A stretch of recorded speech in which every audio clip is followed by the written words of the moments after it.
Hello, everybody. We are live.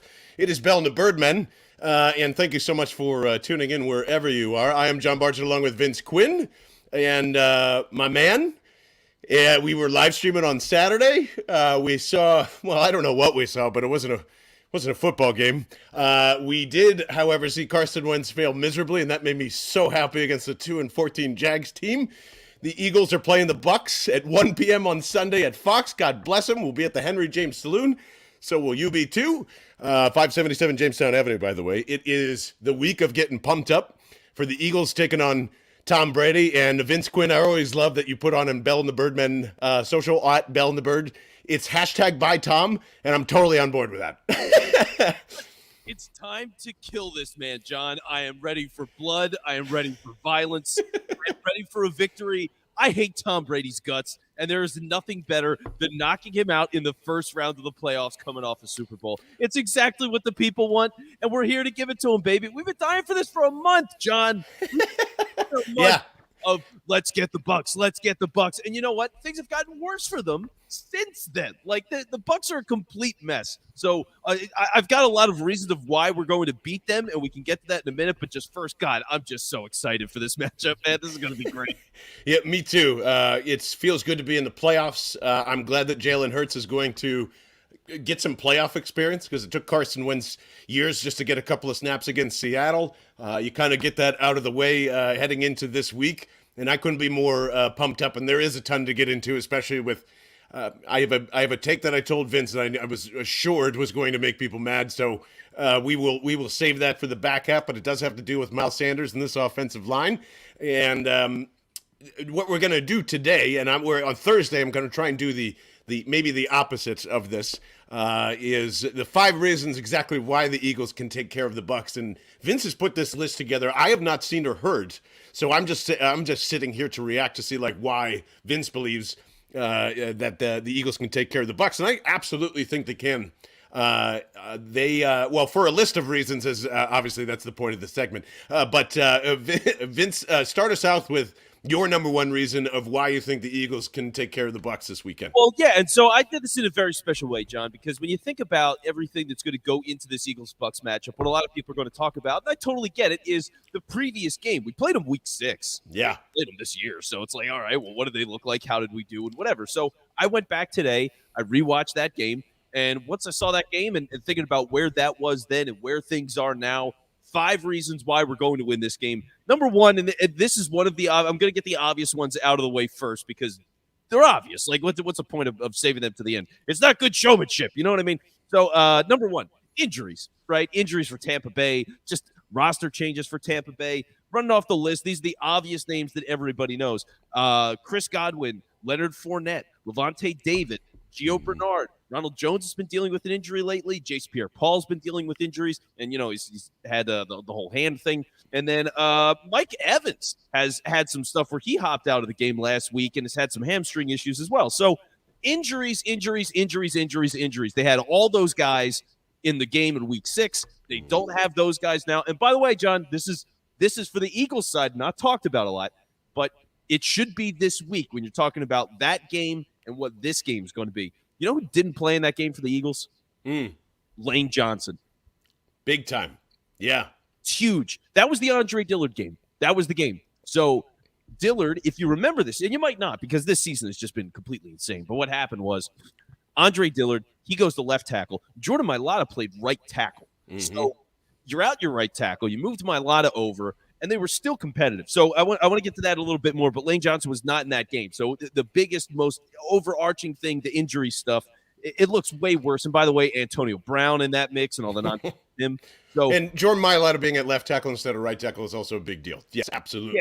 Yeah. So all that stuff completely matters, and that's why this game is different from week 6 and why you feel a lot better about the Eagles winning this game.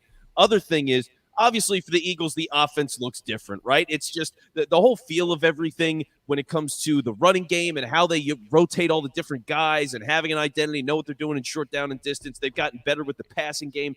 Everything's evolved there. So it looks different. It looks better. Everybody said that. No big surprise. But here's some of the things that I think are some of the finer talking points. This is now number 3. Okay, we're now on number 3 of the list. Hurts in the pocket has evolved. he's just better. Like, he's calmer than he was. If you go back and watch that game, dude, there's some times where the pocket is fine. It's fine. Is it perfect? No. But he just runs away from these pockets, and you're like, dude, no. And we had all those discussions early in the year, but like, he's getting so much better with that. And so for the times they are going to pass, is he going to capitalize on that? I would bet you he does a lot better job. Where in that game, he stunk as a passer, by the way. He was like 12 for 26. The receivers couldn't catch anything. It was sloppy. Like, that's going to be better. So that's reason number 3, Hurts in the pocket. Here's number 4.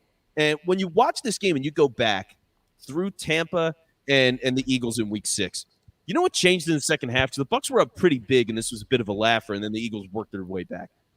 They worked their way back with the running game. They started kicking ass in the running game. Miles Sanders was starting to kick some ass, and he had a great day against them. So when you see the running game matching up the way that it did against Tampa then, and now where they are in the season, we can get into the numbers if you want to get into the numbers, but generally their run defense is not that good.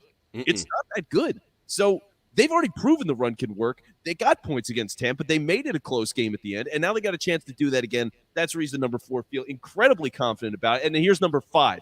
And honestly, when you talk about Tom Brady, we know this is the thing, this is the biggest deal out of all that stuff, defensive line. Whether it's the Eagles and it was Brandon Graham and Chris Long and Fletcher Cox and everybody doing it then, or you go to the New York Giants with Justin Tuck and O.C. Umenyiora and all those different guys, and maybe it was JPP then too, like all those different guys getting after Brady. That's always the way to do it.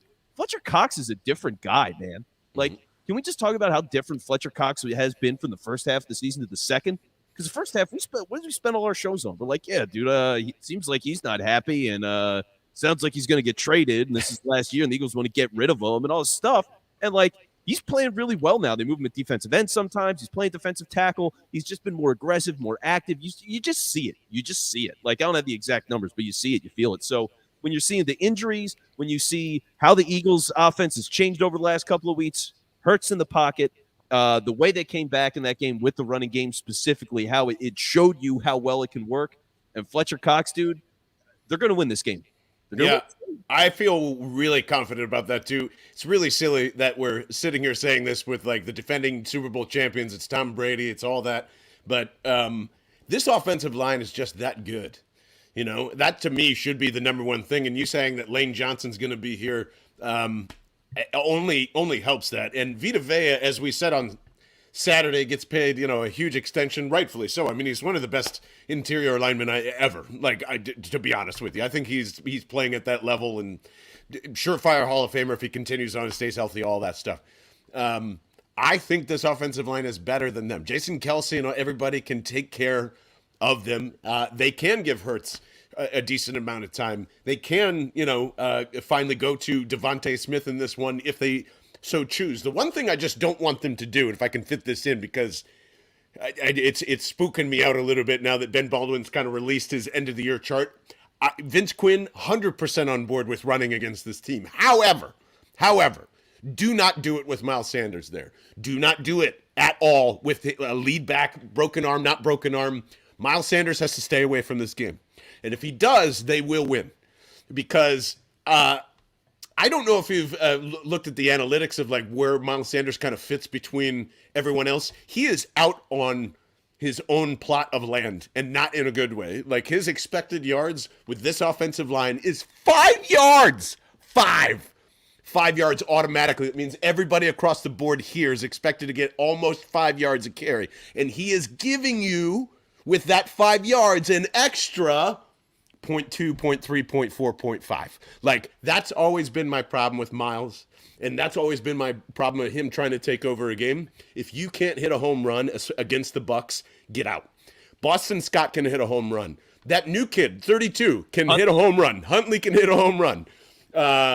Everybody else in that backfield can't accept him. And you're going to go, John, that's so not true. I mean, look how dynamic he is. Then why hasn't he put up a touchdown this year?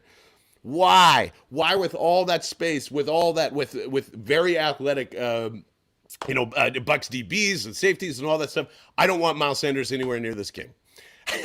If he's rotated in somehow, if Rager's fed into this, Everybody else was kind of through the regular season. This is playoff time now. I don't care what you've done for 16, 17 games. This isn't about rewarding. This is going, surviving, and advancing. I don't think Miles Sanders helps you in this game one bit. How about you? Okay, well, let me ask you this then. If I'm on the John Barchard running back depth chart, Yeah. how does it look? What is your plan then?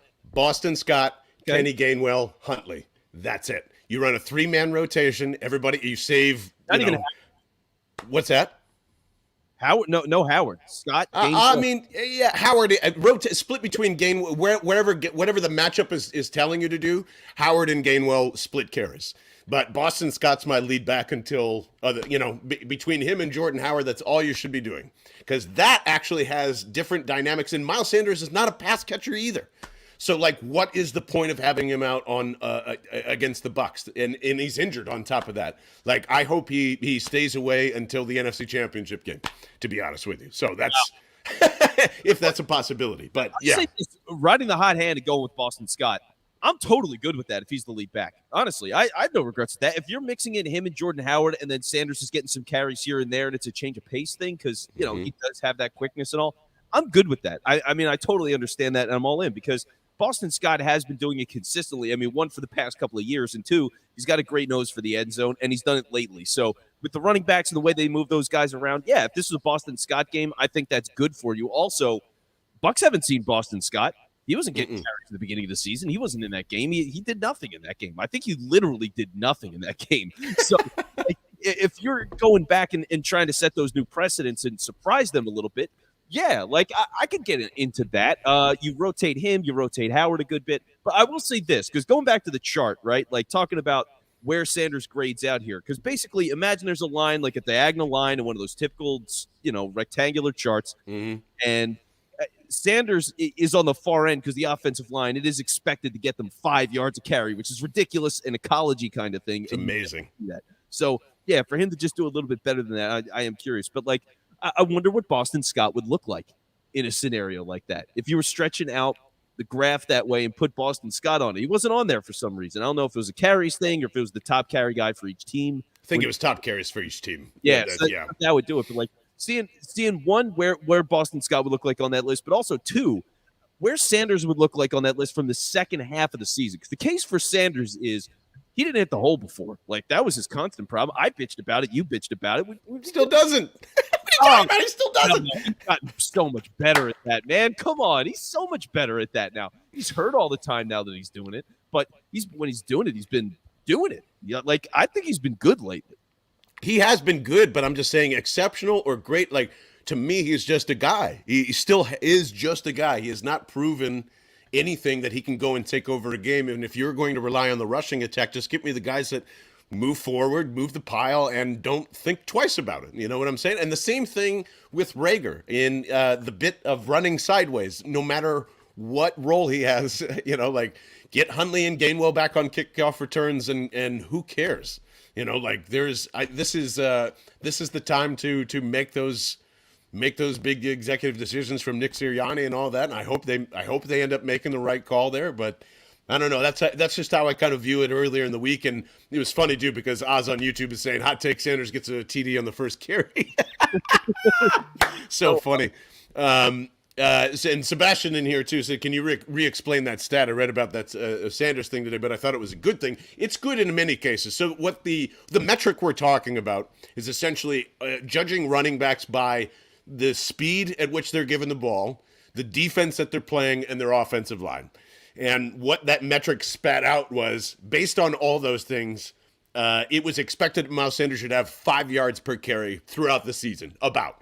And he's only netting you 0.2 or 3, 4, 5 more yards than that, as opposed to Nick Chubb, whose expected yards are like 4.4 yards, and he's at like the 6 yards per clip range. So that's like the extreme value of that. But that's basically what it's saying. And that has been Miles Sanders' problem since he's entered the NFL. It's just more glaring to point. I point to it all the time because I'm going, look, see, like he's very effective and he's a good running back and all that. But when you're putting it up against a second-round pick and you've probably got to pay him next year and all these other different things, that to me is just like, and the fact that he hasn't scored a touchdown this year again That's all red flags for Yeah, me. and for a playoff game against Brady, like obviously you want to give your best shot against all this stuff. Although I don't think you necessarily have to because the Bucs suck. But let's see this, okay?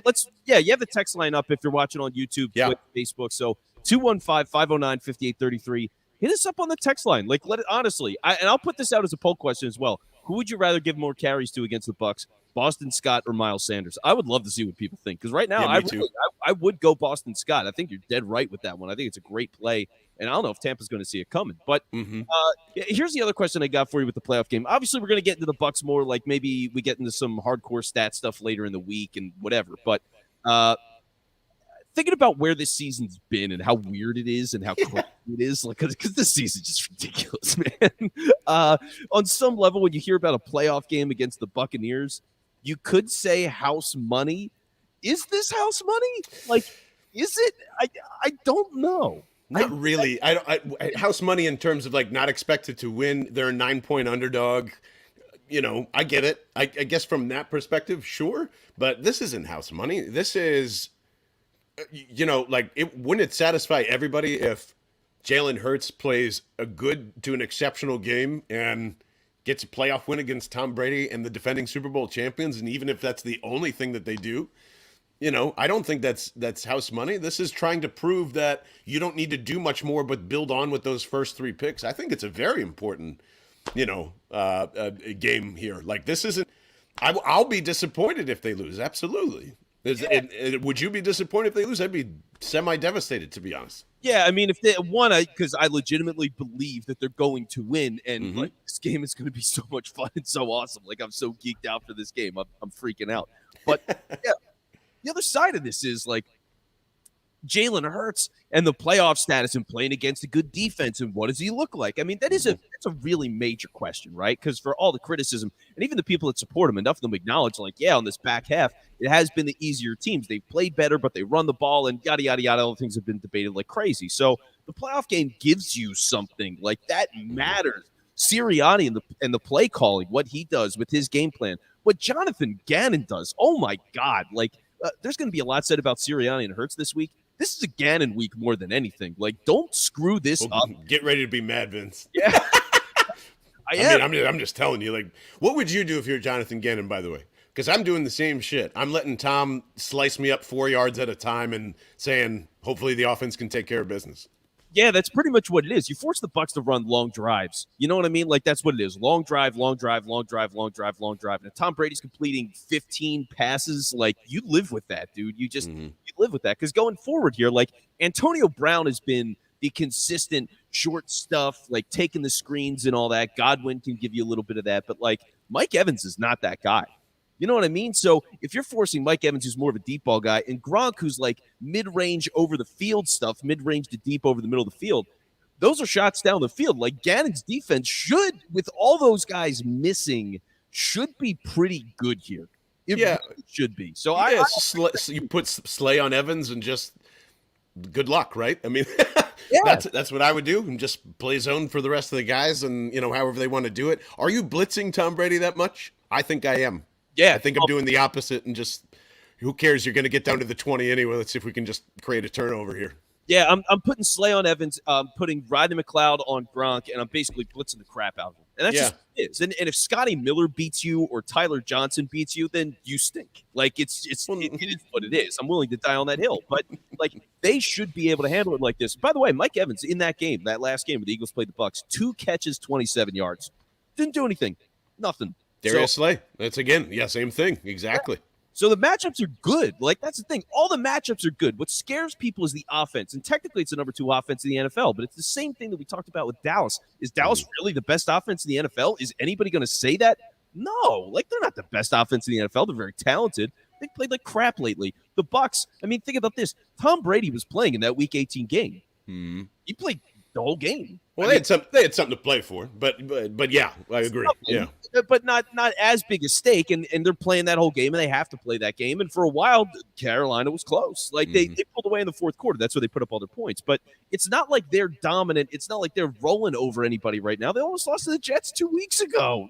Well, see, and that's the only thing I really disagree on. I don't take any weight into those games at all. You had Antonio Brown walking off the field and was going to be tackled by security guards until they realized he was a Tampa Bay player. Like you're getting over all that turmoil. It's the end of the season. You're trying to stay motivated for some reason. You'd rather be just like chilling out and getting ready for the playoffs. And I think they're going to be just fine and ready to rock and roll at home. Maybe for a quarter, maybe for a half if you're lucky. I agree. The one big thing that I would, well, let me ask you this: do you think the Eagles getting rest is a huge in their favor? Monsters. Yeah. Oh yeah, dude. I mean, to play all those games tight knit after the bye week, yeah, like they needed that time off. Are you kidding me? Yes, like they play such a physical style of football. Yes, take all the time off. The Bucs having to play that game is great. That's great for the Eagles. Like yeah, extra mileage on them. It's a shorter turnaround. You got that night game, so you get that whole Sunday off. Like all this plays so well for the Eagles that it's ridiculous. So that's why, again, I don't care that it's home. I don't care that it's Tom Brady. I don't care about the defense. I know there's some good players on there, and they just won the Super Bowl. But again, it doesn't matter. Like the matchups and who they are right now. And the Eagles are feeling it, man. Like, I hate to do this because I know Rocky gets talked about to oblivion. Oh, no. Like, hold on. Tom Brady totally has the Russian vibe at this point, right? Like, he's totally, like, in the lab. He's this total, like, scientific. Oh, yeah, right. Yeah, TB12, and the whole Russian steroids, they're basically the same thing. Yes. Yeah, like that's exactly what this is. Meanwhile, like Jason Kelsey's lifting up logs in the wilderness somewhere. Like he's on the Schuylkill and he built his own canoe because he just chopped a log. Like it's what it is, dude. Like this team is so ready to go. They're so built for this. And I think they're going to smack them. But the house money thing, and that is where it all plays in, right? Because like I'm looking at this game and I'm like, yeah, dude, there's everything that tells me that they're going to win this game. But if Gannon comes out and the defense sucks, like the game plan's terrible, they come out flat, they can't execute in the run game, like, yeah, or Hurts sucks, I'm going to be mad. Like there's not, I've heard the house money thing floating around, but I want to believe it because of where the season started. But based on where we are now and what Hurts does have at stake, and still to me, what Sirianni has at stake, he's had a good year. I've been saying this whole time. I'm not putting him as coach of the year. You kidding me? Like, what? I mean, seriously, for what? Look at Rich Bisaccia, what he just did with the Raiders. I mean, that game last night was amazing. I'm glad I fell asleep, to be honest, because it seemed like everybody was tweeting out the same thing. This game is drunk, or, what are they doing? Brandon Staley with the timeout and all that. Yeah, it seemed like it was fun. Oh, my God, dude, I was giggling and, like, yelling for an hour and a half. It was the greatest, like, third and fourth quarter overtime. I had so much fun watching that game. But, like, what that guy to overcome and to do that with the car crash, with Ruggs and, like, John Gruden and all this other different stuff, to get that team in the playoffs is amazing. Like, that's a coach of the year kind of performance. But for Sirianni, I still don't fully know what he is yet. So, like, if I knew who he was and I knew what this team was and they had gotten in, yeah. But, like, knowing where the future is or where I want it to be, this game does matter. And so, like, I don't buy the house money stuff. I really don't. I can't get into it. Yeah, if we changed house money to like litmus test, absolutely. Let's see if Jalen's a playoff quarterback in his first full year. Let's see if Nick Sirianni can not make bad like Brandon Staley type rookie mistakes managing a game, because that's the most important. And let me just throw another Vrabel, 100% deserves coach of the year votes as well. There's just so many of them. I think everybody's kind of done a great job, Nick Sirianni including. I mean, I'm not keeping him off the list, but yeah, For everybody, like to the extent of Vince saying we don't really know what Nick Sirianni is. I've said for a long time this season that this is a lot of Jeff Stoutland in the O-line. This is a lot of credit to like what was still kind of here before and making all those things happen. So yeah, I think it's a big obviously it's a big test for them. I don't think anybody's job is really on the line unless Jalen really stinks it up loud. There's been how many 8 coaching fires today on Monday, or 7 or somewhere around there. Some GMs are getting shuffled, so I don't think they're No one's thinking about that, obviously, but we're all thinking about it for next season, the playoff run, whatever it ends up being. So, no, this is not house money at all. And it's especially not house money, Vince Quinn. Man, oh, man, I cannot wait to talk about Carson Wentz and the Colts. But before we do that, as you see Vince Quinn just chugging that beautiful black bubbly liquid death, all 16.9 ounces of it, as we will have tons of that at the Henry James Saloon this Sunday. We'll be there probably about 11:30 noon to get things going, and that right there can be delivered to your house for free simply by going to liquiddeath.com/bell, as it's free shipping every time that you order from that link right there, and you are going to get some of the most recyclable, delicious mountain water from the Alps served to you in a can. Help your mouth out, murder your thirst, and help the pot out by going to liquiddeath.com/bell and getting yours today. You're double fisting already. I love to see this. We got what? Talking into the can as if it was the mic. I've got a lot just empties next to my desk right now. It's very good. You are doing some wonderful Liquid Death drinking. We hope you guys are out there too. Again, liquiddeath.com/bell. It's one of the best ways you can help the podcast. Absolutely. And Carson Wentz helping out the Philadelphia Eagles in my mindset of just enjoying all of the takes from Colts Twitter, because it oddly sounds like Eagles Twitter from last year, if we're being honest with you. So what do we make of, first and foremost, is it okay to bury Carson Wentz today? Because that's what I've been doing the moment the Colts lost. It was like Christmas for me all over again. Yeah, you have to bury them. You have to bury him. There's no choice. Look, the guy asked out of town. What else are you going to do?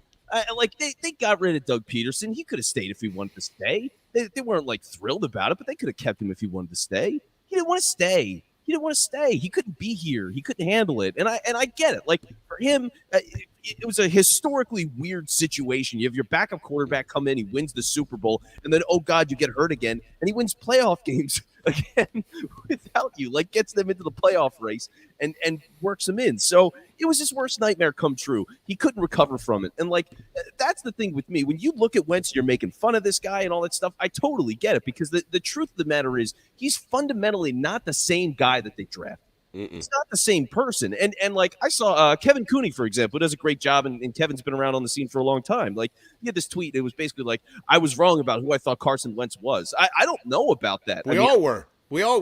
Well, I don't think anybody was. I mean, because here's the thing. Again, like, he fundamentally changed with the injuries, with all the full stuff. I think he became a different person. Like, you can't project somebody losing their confidence to that level. Interesting. It's all confidence with him. That's the biggest thing. I mean, it's the confidence. Some of it's the athletic ability, because he's not as fast as he used to be and he can't fully adjust. But like, dude, he's not confident anymore. And he's a broken man. He's trying too hard with everything. He forces everything. So he's trying to prove something that he deserves the spot, the draft pick. Now it's the draft picks he got traded for. Like, he's fighting all the time to prove something. And he just can't do it. And you compare that with Jalen Hurts, who just comes out and he's like, I don't care what round I got drafted in. I don't care who I'm competing with. I don't care what the hell anybody's saying about it. Fuck all those people. I'm just going to do my shit. And he comes in, he's throwing touchdowns at the end of games and doing clutch stuff. Like, he has that gene. And could Hurts break? Could like something break Hurts' confidence? I guess. But like, Wentz broke. It's just he's different now. And to see that broken guy who asked out, who couldn't handle it here, fail the way that he did, I get why people are ripping on him. I get it. Like, I'm not going to do it forever, but for now, yeah, like, go after him. Why not? Well, here's where I think Vince is so wrong. He broke his own confidence. He did that. Carson Wentz did that. Howie Roseman didn't do that. His teammates didn't really do that. Hell, Nick Foles didn't even do that. The city, the media, all these dumb excuses that have been constantly coming up for a long time, which I defended, by the way, for a long time, because it was a unique situation. But it's been long enough now. I mean, we're talking about, that's 4 years ago. 4 years ago, something you're not over in your confidence, and 3 or whatever it is. And now, like, you go to the place you absolutely wanted to be and requested. Part of that was kicking Malcolm Jenkins out of the locker room, even though there's other things, money, and I'm sure the Eagles didn't really want him to be there in the end and all that other stuff. But that was a part of the Winston leadership and making sure I've got the right coaches and requesting that Mike Gross stays and not this and the other. And Malcolm Jenkins has been on the record and saying these things and coddling and all this stuff. That's what happened to Carson Wentz. They did the wrong things. They told him that he's the guy, and he hadn't proved anything yet. So he's walking around there thinking I'm good, and now is in a situation which he requested, he demanded, and he's still not showing up. And be like, well, Johnny was injured part of the year. Yeah, then sit down and take a break. What's the difference? You're 9-7 anyway. You missed the playoffs. What good did it to go on 2 bum ankles this year and trot yourself out there? Felt a lot like 2018. He didn't learn anything. He continues not to learn anything. He's checking calls on the best offensive line with the Indianapolis Colts. Suddenly, the Philadelphia Eagles O-line this year is playing out of their minds at a level that's better than they were in the Super Bowl. Come on. I mean, like, it is blatantly in front of us that Carson Wentz does not have it, and it's his own fault. His own fault. I don't want to hear anything about this city or that city. Carson Wentz did this. Why is that so hard for people to say? There is little to no. I mean, what are we really picking on anything outside of Carson that was out of his control? And I would love an answer. Well, I mean, for him, I think it's both. Like, it really is this idea that he couldn't handle all the stuff that happened around him, and it's not his fault that he got hurt and Nick Foles went and won the Super Bowl. And then, by the way, it's his fault how he dealt with it afterwards. Well, yeah, no, I mean, he's accountable for it for sure. But like, is it that wrong to be in the most crazed football city in America? They win their first Super Bowl. It's with your backup, and then everything becomes: should we keep this guy? Should we have the other guy starting? The locker room is certainly having those questions and discussions. Like, that's a bad spot to be, man. I'm not telling you it's easy. I don't know how many quarterbacks or how many people in general could survive a situation of that magnitude. Did they get rid of Nick Foles or not? Eventually, Did they pay him or not? Okay, they let him make him the guy like 3 or 4 times and assure him that that's his spot and don't worry about it. Yes, all of those things until he decided maybe I don't want to be here anymore, and here comes Jalen Hurts.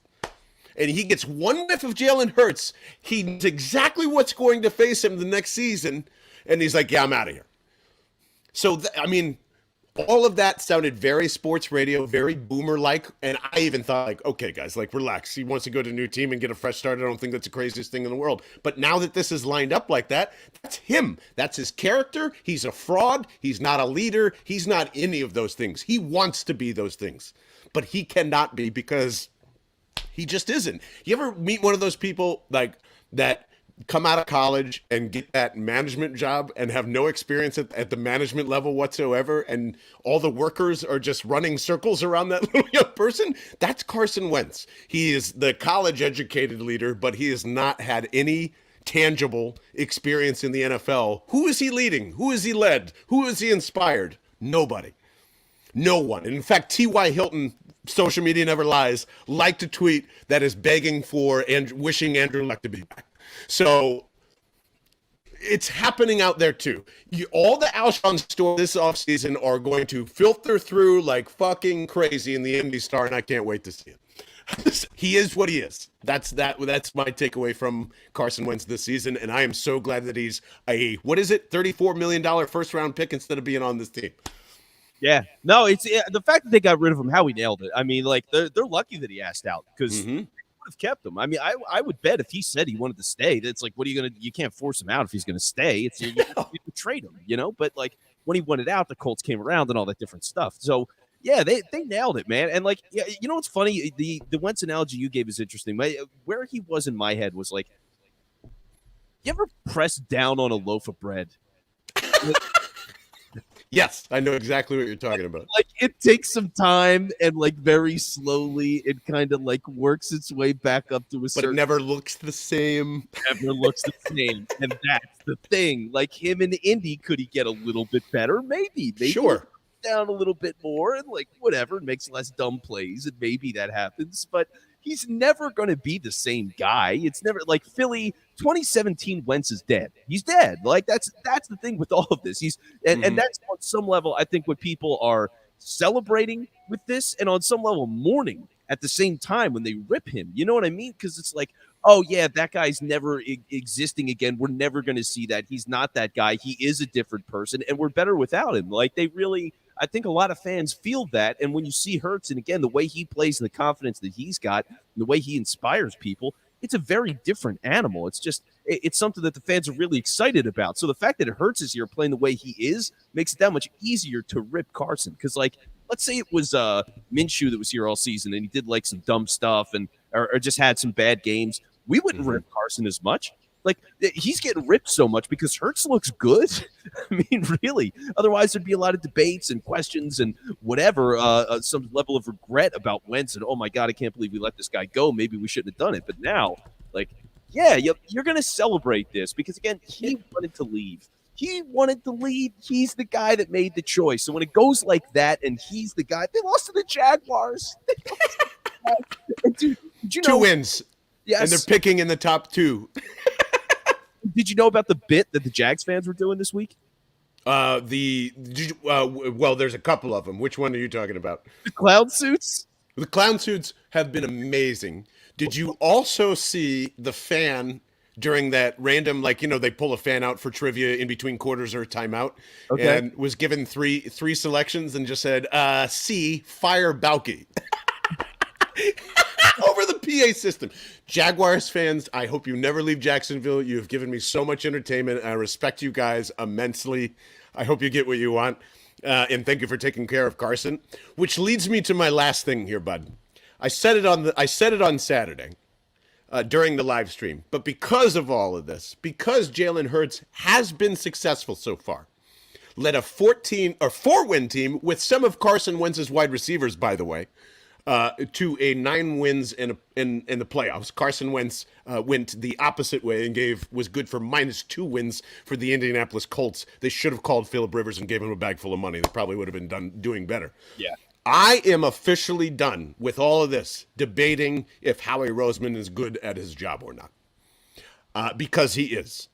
And everything that we had said, even if it's his own mess and even if it's this or that or whatever, I am, until there is a large blow up of some sort, or until like it's so egregious that we have to talk about it, I am done debating about Howie Roseman's job for a very long time. He was right about Carson. Jeffrey Lurie was right about Jalen Hurts. And this draft class, the 2018 draft class, looks like it's the real deal. There is a good foundation for this team to move forward. There's 3 first-round picks. Probably don't have to worry about quarterback this year. Like, how is anyone still debating if Howie Roseman's still good at his job? I'm not saying he's the greatest of all time. I'm even adamant against Barney and saying he's not like the executive of the year. I think there's other people that have done that, but he's gonna miss. But he cleaned up so much better. Why do we care so much? He cleans up everything spectacularly. So why are we still, and by the way, the GM that drafted Justin Jefferson got fired today. So pin a rose on everybody's nose. Howie Roseman's good at his job. Is he top tier? Probably not. Would I take him over anybody else? No, I wouldn't, because the other guys are coaches. Mainly. Like, I don't know where you at, man. I'm so fucking done with the argument. Anyway. Well, yeah, I mean, look, people are so hung up on the idea of like what Howie Roseman was when he first took over the job. It's really like nothing's ultimately changed from where people thought he was at the beginning. It's just, oh, he's some pencil pushing calculator, doesn't know football, like not a football guy. You know what I mean? Mm-hmm. Like, not a football guy is such a thing that you hear all the time still with him. It's like, who the hell are you? And what does it mean to be a football guy? Because, like, look, you can say what you want about John Elway. The only reason he won a Super Bowl, he found Peyton Manning still. You know what I mean? Like, he got Peyton Manning, and everyone wanted to play with Peyton Manning, and got it as an executive. But otherwise, as an exec, he hasn't been any good. Like, John Elway stunk. Oh, by the way, I'm going to call my shot. They're picking up the phone to the Vikings, and they're going to go get $35 million Kirk Cousins to come play for them. Oh, I like that. That's such an Elway. Go get him. Yeah, have fun. Have fun with that. But, man, like, Yeah, you look at what Howie's been able to do for all these years to build competitive rosters, playoff rosters. The coaching hires have made the playoffs, all of them. Obviously, they've won a Super Bowl. Like, he knows what he's doing. It's just that when you mess up as a GM, the nature of the job is you're making big mistakes. You have to make big mistakes because you have to make big moves to build a team. It is the essence of team building. Like, duh. Oh, Alshon Jeffrey didn't work. Well, it got enough to get to a Super Bowl. They tried to extend it further, and he was just shot. It's just like receivers aren't normally completely shot at like 31 years old, and Alshon was. What can you do? But he took the leap on that. Malik Jackson was a flop. How did we know? Like, he tore something week 1 or week 2 of his first year. Then it was just a penalty machine. The second, he just became a different guy. But like, you swing at these things, and sometimes you hit, and sometimes you miss, and it is what it is. But to recognize mistakes, move on from mistakes, which, by the way, I don't think they just did with Wentz, but they did do with Peterson. And it's like, that was the core of a Super Bowl winning team. They moved on from both of those guys in the same offseason, and no one hired Doug. And who knows if he's going to get a job? I mean, honestly, I doubt that he gets a job this coaching cycle. He's trying. And that's he absolutely. It doesn't seem like. Yeah, Jacksonville is really weird because it seems like a lot of coaches want to do that, but they won't work with Trent Baalke, and rightfully so. I mean, he was the disaster of the 49ers too with Harbaugh. But he has rarely where the myth of Eagles Twitter is that there's all these good players that do better afterwards. Not really. But Zul Douglas is having a great resurgence with Green Bay, but that took a couple of more tries. It wasn't just he showed up in Green Bay and everything was great. I still think he's a good talent evaluator-ish. I just, what I think we were dead on about is he was drafting for 2 different teams and the owner was involved too. And even Paul is putting in, like, he's had horrific drafts. Like, J.J. Arcega-Whiteside exists. Yeah, the owner drafted him. I don't know what else to tell you. The reason why Howie's so good at his job is because he cleans up the owner's mess or Doug's mess, or it's not just him picking players. They've used collaborative how many times since everybody's been in here left and right. So he's trying to figure out is it the entire room that believes in this person? Does the owner want this? Does he want that? I just, and maybe I'm wrong, but that's how I look at Howie Roseman's job more than likely. The owner is just as heavily involved here as Jerry Jones, and I don't think we give enough credit to that. No doubt. And can I say another thing here with Howie? Because there's a couple of things that you look for. Does he understand the salary cap? It's a simple question. Does he understand the salary cap? You'd think that's an easy given for every GM. It's not. Howie understands the cap. And by the way, he does it to the point where he's an innovator and creates things in contracts that nobody else is doing. That's a massive credit. Think about that. He's literally revolutionizing the sport because of the contracts that he does. That's a big deal. His team building philosophy is great. Do you have a problem with believing in the offensive lines and defensive lines and drafting quarterbacks all the time? If you have a problem with that, what is it? I don't understand, So, we just draft enough linebackers. They should draft. No, they shouldn't. They found Nigel Bradham as a free agent. That was the linebacker they needed to get to the Super Bowl. It's fine. You don't need it. So he understands the sport. He understands the trends. He's always ahead of the trends. Look at the tight ends now and how they invest in those guys so much. It's being ahead of the trends. He always knows those things. He does admit his mistakes. The guy's a really good GM. I mean, is there going to be a point where he deserves to get fired? Yeah, and this year, everyone knows. Dangerously close. I think or at least of having a real conversation about it. He was in that territory. But if they stuck with the 2 wins after Detroit, absolutely. Then we know it didn't work. But the right coach again, even if it's just for a 3-year window, it's the right coach for right now. And I mean, Jesus, look at everybody else that can you imagine trying to get a coach this year? Ugh. Yikes! Like Brian Flores, and the fact that he got tossed today was crazy. That you wouldn't allow a guy that won 7 in a row or whatever. Yeah, he won, I think 8 of his last 9. yeah, it's just nuts. So they've been right more than they've been wrong. And by the way, there's a Super Bowl in there, and there's a second run at it the very next year later, and all you had to do is wait 3 years to be essentially back in the playoffs and realize that the quarterback was your problem. And all that crap about they never helped out. Oh, they never helped out Carson Wentz. Or they helped out Jalen Hurts. Where have they helped out Jalen Hurts other than Devontae Smith and being able to go grab one of the top 10? They tried. I mean, yeah, but Justin Jefferson, that was it. That's why you didn't help out Carson Wentz. I don't know. Carson was the problem. I want to make sure that that's said before the pod's over. Carson Wentz was the problem here, a big portion of it. Doug's the other. I'm sure Howie absolutely has fault in it. He didn't make the right moves at the right time, but he's still the one here and there elsewhere not having success. So, and out of those three guys, I would take Howie over those two in a heartbeat, and I think everybody will. I think most people would rather keep Howie than Doug or Carson. I bet you we didn't say that in 19 and 20 though. No, I can guarantee you that. That's by the way. I'm going to put that out. If you could only have one of Doug, Howie, and Carson, who would it be? Yeah, that'd be pretty interesting too. Well, I know we've got a pretty exciting, busy week, and we appreciate you guys tuning in live on the podcast wherever you are. Really appreciate you following along on social too at Bell and the Birds. Join our Discord. It's really fun in there. I mean, like, conversations get started out of the blue and people can end up on the podcast because how interesting those conversations are. So if you've ever thought about that, please jump in the Discord. Or if that's not your thing and you don't know what Discord is, it's basically like just a big chat room for all the Bell and the Bird members. Text us, 215-509-5833. We love to talk ball no matter how what. That's not for marketing, and we're not going to blitz you with like a whole bunch of other stuff. It's literally just to communicate back and forth, and we know that you're actually real if you have a phone number. So yeah. That's why we do that. But would love your thoughts on everything we talked about today. Whether you think that Miles should be shelved, if you think Howie's done a good enough job, and if you thought Vince's reasons were strong enough for the Eagles to take care of the Bucs on Sunday, which most undoubtedly will. We've got a lot of good stuff coming up this week. Mike from Liquid Death is going to join us. Yes. We'll probably have a couple extra bonus pods this week as well as just it's playoffs, baby. I can't fucking wait.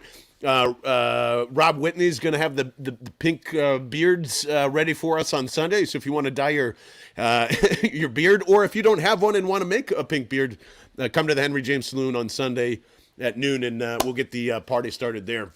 Vince, any final thoughts before we leave everybody here, man? Brady! Dead! I thought you were going to do, Bubba, get the tables! No, well, that would be if he was getting the tables for me, but I'm putting him through the table, John. Through the table. Yeah, bye, Tom. Hashtag bye, Tom. You know, I know he's had some success against the NFC East, but when it matters, hey, and I know he's in the NFC now, so it doesn't really matter as much. But we're going to ignore all those rules, and we're going to get ready for the Eagles taking care of the Bucs on Sunday at 1 p.m. Thanks so much for listening and tuning in. That is Vince Quinn. I'm John Barchard. This has been Bell and the Birdmen right here on bellandthebirdmen.com. We'll see you guys. Bye.